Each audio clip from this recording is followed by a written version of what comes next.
बच्चों, मैं आज फिर आपका वेलकम कर रहा हूँ हमारी केमिस्ट्री क्लास में।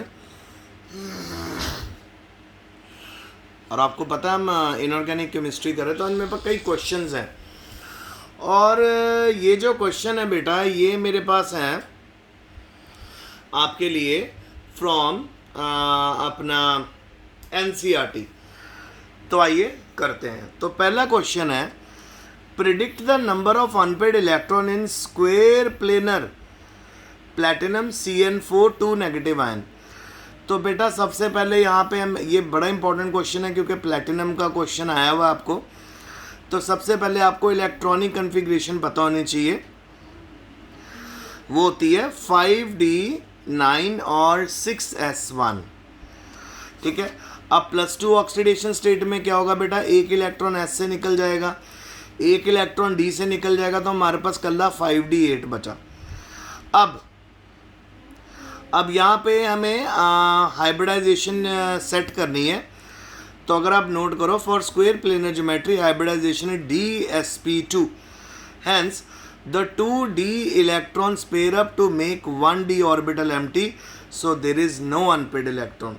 यानी हमारे पास जब प्लैटिनम की इलेक्ट्रॉनिक कन्फिग्रेशन आएगी D8 की, तो उसको हम लिखेंगे 1 2 3 4 5 6 7 8। अब क्योंकि यहाँ पे साइनाइड आया है, साइनो आया है which is a strong field ligand, वो इन इलेक्ट्रॉन को भी पेयर अप कर देगा। तो हमारे पास जो इलेक्ट्रॉन पेयर अप होके आ रहे हैं, जरा चेक करो कितने बन रहे हैं, 1 2 3 4 5 6 7 8। जब सारे इलेक्ट्रॉन ही पेयर अप हो जाएंगे तो हमारे पास एक भी अनपेड इलेक्ट्रॉन नहीं बचेगा इस केस में। ठीक है। Next question, hexa aqua manganese 2 ion contain 5 unpaired electron, while hexa cyano ion contain only 1 unpaired electron। तो हमें क्रिस्टल फील्ड थ्योरी को के साथ इसको एक्सप्लेन करना है। तो आइए अब हम इसको कॉपी पे करते हैं।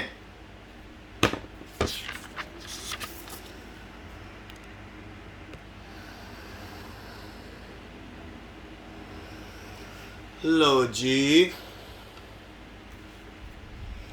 तो हमारे पास है Mn H2O 6 2 पॉजिटिव। पहले हम इसको सॉल्व करके देखते हैं। तो सबसे पहले आपको पता होना चाहिए Mn यहाँ पे कौन सी ऑक्सीडेशन स्टेट में है, +2 ऑक्सीडेशन स्टेट में है। ठीक है। सो आइए हम इसकी इलेक्ट्रॉनिक कन्फिग्रेशन लिख देते हैं। सबसे पहले मैंगनीज कितना होता है, 25। सो इसका बना 3D5 4S2। अब बेटा 2 इलेक्ट्रॉन माइनस कर दो, तो Mn 2 पॉजिटिव बना 3D5 4S0। सो 1 2 3 4 5, ये हमारी इलेक्ट्रॉनिक कन्फिग्रेशन आ गई है। ओके। अब अगला उसने हमसे क्या सवाल पूछ लिया कि जी, तो यहाँ पे हमारे पास D5 इलेक्ट्रॉनिक कन्फिग्रेशन एक तो ये बन गई। अब इसको in the presence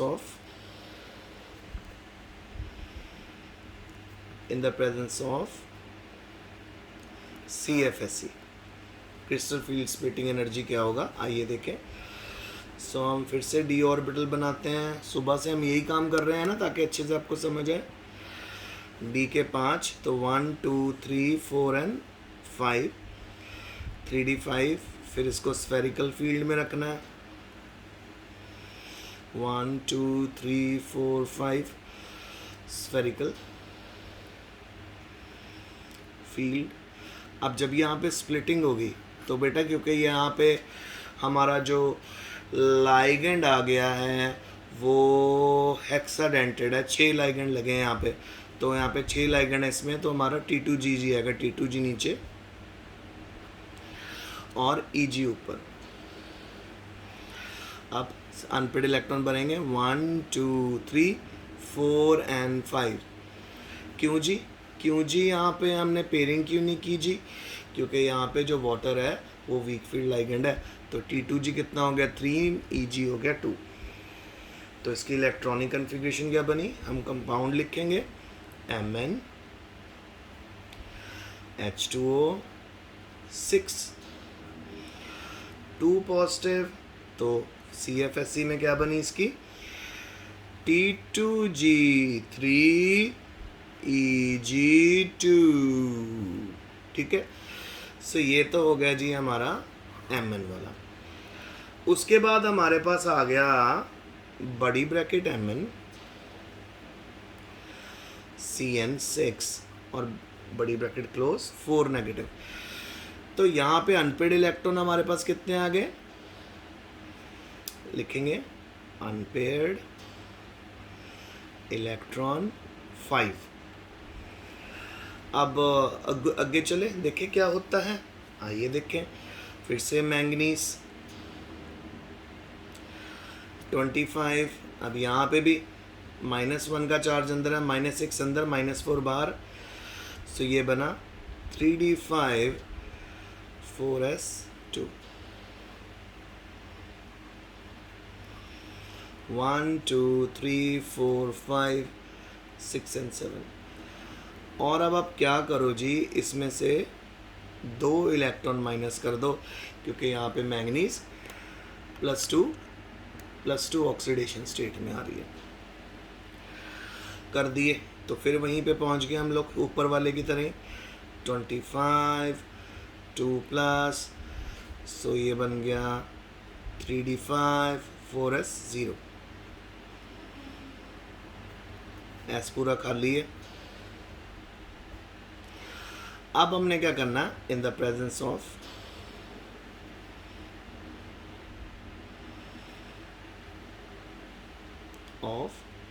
CFSE crystal field splitting energy करें अब इसको। सो वही 5 ऑर्बिटल D के। तो यहाँ पे हमारे पास D5 बना, यहाँ पर भी 3d5 5 ऑर्बिटल स्फेरिकल फील्ड में।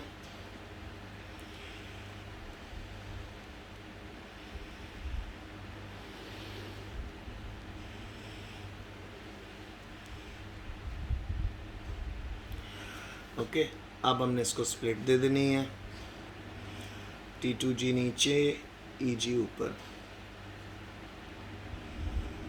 सो T2G अब बेटा आपको बता दिया कि यहाँ पे हमारे पास जो लाइगेंड है वो है स्ट्रॉन्ग फील्ड। तो स्ट्रॉन्ग फील्ड लाइगेंड की प्रेजेंस में पेयरिंग होगी 1 2 3 4 5। सो पेयरिंग, तो यहाँ पे इलेक्ट्रॉनिक कन्फिग्रेशन क्या बन जाएगी, लिखेंगे Mn CN बड़ी ब्रैकेट क्लोज 6। सो 4 नेगेटिव बनेगी T2G 5 EG 0। सो T2G orbital contains only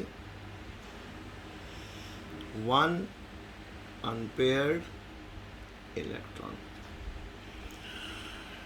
तो बच्चों समझ आगे, चले आगे।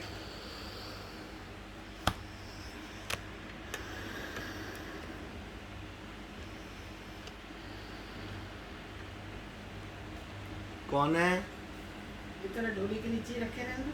रख लो, आप रख लो। 500 रुपये मैंने उससे दे दिया आज भाई को, थैली थोड़ी लगाने के लिए, समझ आ रही, काली थैलियाँ लाने के लिए, छोटी थैली बड़ी थैली। और 500 की दे दिए, 500 इसलिए दी है, बाकी थैलियाँ भी लाएगा, वो भी लाएगा, और बाकी पैसे मुझे वापस करेगा। 1.5 किलो मैंने वो ले लिए टमाटर 80 और अच्छा अभी मैं क्लास में। अच्छा चलो बेटा, 40। अब हम नेक्स्ट, आप रख लो बस, अब हम नेक्स्ट क्वेश्चन पे चलते हैं।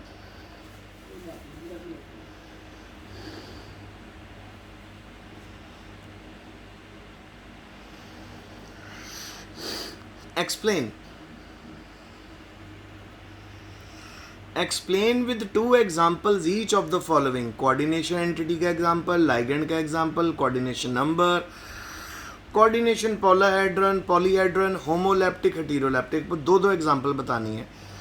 तो बेटा कोऑर्डिनेशन एंटिटी में क्या होता है, सेंट्रल एटम होता है, आयन होता है, ठीक है, bonded to fix number of ions और मॉलिक्यूल बाय कोऑर्डिनेट बॉन्डिंग। और यहाँ पे आप देखिए आपके पास सबसे बड़ी ब्रैकेट है, सेंटर में हमारे पास मेटल है, फिर हमारे पास अगर आप नोटिस करो बेटा यहाँ पे लाइगेंड्स प्रेजेंट हैं, ठीक है, और इसी तरह ये दो एग्जांपल हमने इसकी दे दी।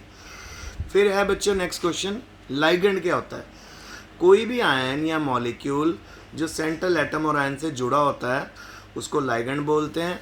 और इनके पास हमेशा बेटा आप कह सकते हो लोन पेयर होता ही होता है डोनेशन के लिए, क्योंकि बेटा जितने भी ऑर्गेनोमेटालिक कंपाउंड होते हैं उनमें जो बॉन्ड बनते हैं वो लोन पेयर को डोनेट करके ही बन सकते हैं, क्योंकि उनमें बनते ही डेटिव बॉन्ड है। अच्छा, फिर उसके बाद कोऑर्डिनेशन नंबर क्या है, this is the number of bond formed by central atom ion with ligand. मतलब हमारा जो सेंट्रल एटम है मेटल का, वो लाइगेंड के साथ कितने बॉन्ड बनाता है, वो बनाता है हमारा कोऑर्डिनेशन नंबर। जैसे अगर 6 लाइगेंड लगे हैं तो कोऑर्डिनेशन नंबर 6 आ जाएगा, अगर 4 लाइगेंड लगे हैं तो कोऑर्डिनेशन नंबर 4 आ जाएगा। कभी कभी एक ही लाइगेंड लगा होता है जो 6 बॉन्ड बना लेता है, जैसे इथाइलिन, डायमिन, टेट्राएसीटेट, तो वहाँ पे भी कोऑर्डिनेशन नंबर 6 आ जाएगा, ठीक है। अब आगे ये तो कोऑर्डिनेशन नंबर। अब कोऑर्डिनेशन पॉलीहेड्रन क्या चीज़ है, special arrangement of ligand, ligands की arrangement around the central metal atom, ताकि वहाँ पे एक पर्टिकुलर शेप आ जाए, उसको स्पेशल अरेंजमेंट यानी कोऑर्डिनेशन पॉलीहेड्रन बोलते हैं। तो ऊपर के केसेस में कोबाल्ट और निकल जो हैं वो पॉलीहेड्रन है, और ये ऑक्टाहेड्रल और टेट्राहेड्रल है। देखो ये वाला पॉलीहेड्रन जो है हमारा ऑक्टाहेड्रल फील्ड है, क्योंकि कोबाल्ट के साथ कितने लाइगेंड लगे, 6। इसी तरह बेटा निकल के साथ कितने लाइगेंड लगे हैं, 4, ठीक है। फिर उसके बाद आ गया हमारा होमोलैप्टिक कॉम्प्लेक्सेस कौन से होते हैं। मैंने आपको पहले भी ये क्वेश्चन करवाया हुआ है कि होमोलैप्टिक लाइगेंड कॉम्प्लेक्सेस वो कॉम्प्लेक्सेस होते हैं जिनमें सिंपल एक तरह का लाइगेंड होता है, यानी metal is bound to only one kind of ligand. So nickel CO बड़ी ब्रैकेट क्लोज 4। फिर हेटेरोलैप्टिक कॉम्प्लेक्सेस कौन से होते हैं, हेटेरोलैप्टिक कॉम्प्लेक्सेस वो होते हैं जिसमें लाइगेंड एक मेटल एक से ज़्यादा तरह के डिफरेंट लाइगेंड से जुड़ा होता है, ठीक है। जैसे more than one kind of, जैसे अब ये वाला हमारा एग्जांपल देखो कोबाल्ट वाला। अब इसमें देखो ध्यान से कि जो कोबाल्ट के साथ हमारे पास कितनी तरह के लाइगेंड है, 2 तरह के, एक तो Cl है और एक NH3। फिर बेटा आगे हमारे पास आ गया, आपको कुछ ऑक्सीडेशन स्टेट्स निकालनी है तो मैंने आपको फंडा सिखाई दिया, बहुत इजी है, ठीक है। फिर उसके बाद नेमिंग है। फिर ये एग्जांपल आज कर लेते, कहता है अलग अलग तरह के आइसोमेर बताओ कोऑर्डिनेशन कंपाउंड में जो पॉसिबल है, उनके एग्जांपल भी दो हर केस में। तो देखो जी, सबसे पहले होता है ज्योमेट्रिकल आइसोमेरिज्म। ज्योमेट्रिकल आइसोमेरिज्म सिस और ट्रांस, ये मैंने आपको सिखा दिया। यहाँ पर जो ज्योमेट्रिकल आइसोमेरिज्म आपको सिस और ट्रांस देखने को मिल रहा है, ये उस केस में जिसमें हमारे पास 4 लाइगेंड लगे होते हैं। 6 लाइगेंड लगे होते हैं वो भी मैंने आपको करवा दिया। 4 लाइगेंड में देखो NH3 साथ है, Cl साथ है, तो सिस। अगर ये ऑपोजिट हो जाएंगे तो ट्रांस। इसी तरह बेटा अगर मैं आपसे बात करूं टेट्राहेड्रल ऑक्टाहेड्रल कॉम्प्लेक्सेस की, जिसमें 6 लाइगेंड लगे होते हैं, तो 2 जो लाइगेंड होते हैं उनको आपने एक्सियल बॉन्ड बना देने हैं उनके, बाकी डिफरेंट वाले आपने बना देने हैं स्क्वायर प्लेनर शेप में। जो बाकी बनाओगे वो आप बनाओगे 4 वो वाले सेम लगा दोगे, यानी हमेशा axial same bond same ligand. जैसे हमारे पास 2 Cl है और 4 NH3 हैं, 4 NH3 इधर लगा देना स्क्वायर प्लेनर शेप में, 2 एक्सियल ऊपर Cl। अगर तो ये अरेंजमेंट फिट करोगे तो ये बन जाएगी ट्रांस, और अगर Cl साथ कर दोगे तो बन जाएगी सिस। फिर ऑप्टिकल आइसोमेरिज्म तो मैंने आपको 2-3 दिन से करा ही रहा हूँ कि हम मिरर इमेज बनाते हैं, और अगर मिरर इमेज सुपर इम्पोजेबल है, ठीक है, अगर मिरर इमेज सुपर इम्पोजेबल है तो वो ऑप्टिकली इनएक्टिव हो जाता है कंपाउंड, अगर mirror image non super imposable है तो वो ऑप्टिकली एक्टिव हो जाता है। फिर मैंने आपको ये भी बताया था कि ऑप्टिकल एक्टिविटी कैसे शो होती है, जब प्लेन पोलराइज लाइट किसी भी ऑर्गेनोमेटालिक कंपाउंड के ऊपर पड़ती है, अगर तो वो ऑप्टिकली एक्टिव है, वो उसको या तो राइट की तरफ रोटेट करेगा या लेफ्ट की तरफ रोटेट करेगा। अगर ऐसा नहीं हो रहा, ठीक है, अगर रोटेशन नहीं हो रही तो डेफिनेटली वो कंपाउंड हमारा जो होगा सुपर इम्पोजेबल होगा और वो ऑप्टिकली इनएक्टिव होगा, तो प्लेन पोलराइज लाइट किसी भी एंगल में रोटेट नहीं होगी। तो इस केस में सुपर इम्पोजेबल मिरर इमेज है, नहीं, इस इमेज को इसके ऊपर रख सकते हो, नहीं, तो इस करके ये ऑप्टिकली एक्टिव होगा। फिर आ गया अगले 4 टाइप के स्ट्रक्चरल आइसोमेरिज्म है। एक लिंकेज आइसोमेरिज्म है, ये देखो NO2 ग्रुप, मैंने आपको बताया ना इसको नाइट्रीटो बोलते हैं। नाइट्रीटो के बाद N लगा देना, अगर NO2 की तरह बॉन्ड नाइट्रोजन से डेटिव बॉन्ड बन रहा है, और नाइट्रीटो के साथ O लगा देना अगर ऑक्सीजन के थ्रू डेटिव बॉन्ड बन रहा है। तो लिंकेज आइसोमेरिज्म वो लाइगेंड शो करते हैं जिनके पास एक से ज़्यादा डोनेशन साइट होती हैं। तो जैसे NO2 में नाइट्रोजन से भी डेटिव बॉन्ड जा सकता है और ऑक्सीजन से भी। फिर आ गया बेटा कोऑर्डिनेशन आइसोमेरिज्म। कोऑर्डिनेशन आइसोमेरिज्म को अगर आप ध्यान से देखो, सो जी कोऑर्डिनेशन आइसोमेरिज्म में सिंपल आपको बेटा जो 2 कंपाउंड दिए होते हैं उनकी मेटल्स को या उनके लाइगेंड्स को आपने चेंज कर देना है, ठीक है। अब क्रोमियम ले आओ इधर, क्रोमियम को NH3 के साथ लगा दो, कोबाल्ट को Cr के साथ Cn के साथ लगा दो, बन गया आपका कोऑर्डिनेशन आइसोमेरिज्म। कंपाउंड क्या दिया हुआ है, कोबाल्ट 6 अमोनिया लगे हुए हैं, फिर क्रोमियम 6 साइनो लगे हुए हैं, तो इनका कोऑर्डिनेट आइसोमेरिज्म क्या होगा, क्रोमियम के साथ 6 अमोनिया और कोबाल्ट के साथ 6 साइनो। फिर है बेटा आयोनाइजेशन आइसोमेरिज्म। क्या होता है आयोनाइजेशन आइसोमेरिज्म? क्या होता है आयोनाइजेशन आइसोमेरिज्म? होता है जिसके अंदर आयन्स अंदर बाहर होते हैं। अब SO4 अंदर है, Br बाहर है, Br अंदर आ जाएगा, SO4 बाहर चला जाएगा, तो आपका आयोनाइजेशन। आयोनाइजेशन मतलब आयन्स। और लास्ट है बेटा सॉल्वेट और हाइड्रेट आइसोमेरिज्म। सॉल्वेट आइसोमेरिज्म में क्या होता है और हाइड्रेट आइसोमेरिज्म में वाटर अंदर बाहर होता है। अब पहले कंपाउंड में आप नोटिस करो 6 वाटर है, Cl2 बाहर है।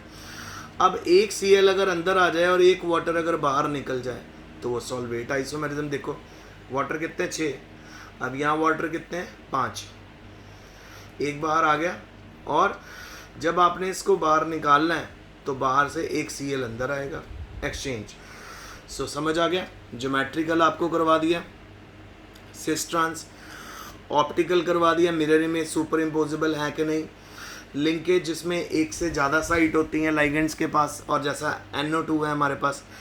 कोऑर्डिनेशन में आपको सिंपल मेटल्स के एक्सचेंज कर देना, लाइगेंड वहीं रहने देंगे।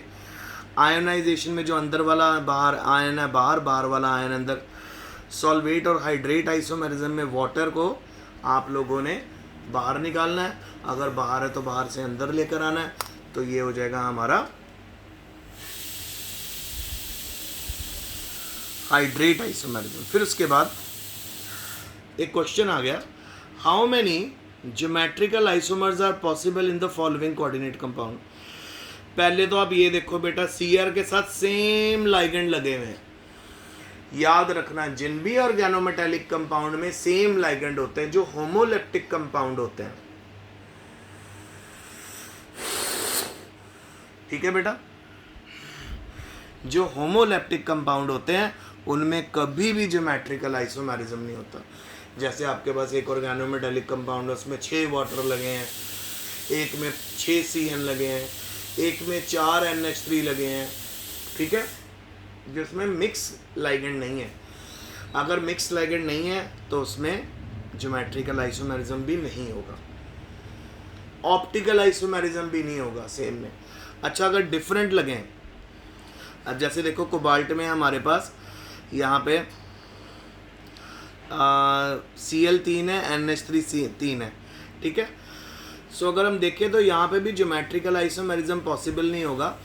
इवन अगर हम इसके ऊपर वो रखें ना बेटा अपना ऑप्टिकल आइसोमेरिज्म देखें, वो पॉसिबल होगा, क्योंकि यहाँ पे जब भी आप बनाओगे इस कंपाउंड में तो मिरर इमेज सुपर इम्पोजेबल नहीं होगी, तो इस करके ऑप्टिकली एक्टिव होगा। दूसरी बात, ज्योमेट्रिकल आइसोमर में ना एक और चीज़ होती है जिसको फैक और मर बोलते हैं। फैक और मर कंडीशंस बेटा वहीं पे स्टडी की जाती हैं जहाँ पर हमारे पास 3 लाइगेंड सेम हो जाए। इसके बारे में मैं डिटेल में आपसे कल बात करूँगा, फैक और मर आइसोमर्स के बारे में, ठीक है। फिर आगे आपको तो ड्रॉ करने को आया था, ये तो मैंने आपको ड्रॉ करने को बोल ही दिया, डेक्स्ट्रो लीवो, ठीक है। और दैट इज़ ये सारे ऑप्टिकल आइसोमर है, मिरर इमेजेस बनाने को कही गई हैं। तो फिर बस यहीं तक हमारा लेक्चर है आज, तो कल फिर मिलेंगे मोस्ट प्रोबेबली। तो आज का काम ज़रूर कर लेना। Stay home, stay safe and best of luck.